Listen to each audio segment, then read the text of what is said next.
It was snowing and most of Maryland was asleep when the Mayflower van started their journey from Owings Mills to Indianapolis. It was 2 a.m., the hour frozen in time for Baltimore Colts fans.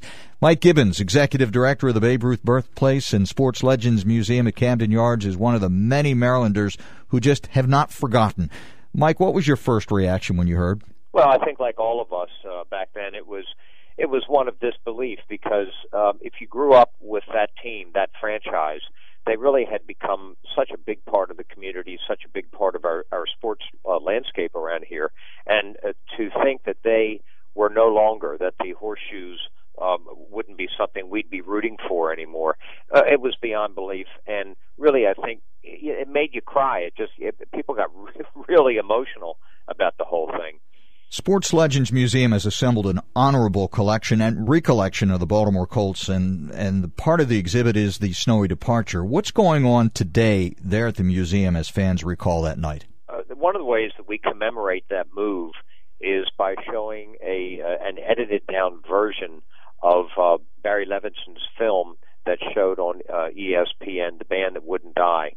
And it's a wonderful tribute to the way that the band held together after Irsay left. And so you can relive that through the film. We also have audio highlights playing of the many radio broadcasts the day after the move. So as Baltimore woke up on that cold March day and started getting blasted with this terrible news, a couple of us sat down and just turned on our tape recorders right at the radio, and so we've got all of that. You can really relive the moment. And we've also got a Mayflower moving van, the back end of one.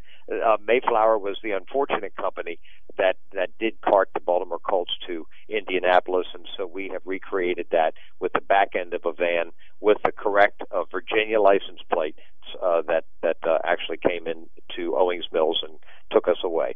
A lot of the Colt players do not take their stuff to Canton to be put on display at the Pro Football Hall of Fame because they would be under the Indianapolis banner. And so we have a de facto Baltimore Colts Hall of Fame right here at Sports Legends. Mike, here we are 27 years later, past the surprise departure, past the effort of eminent domain, and into a new legacy of football for Baltimore fans. What lessons have been learned by what happened that night? We know now that emotion and passion and love really have nothing to do with keeping a football franchise or any sports franchise around. We know that it is just business, bottom line.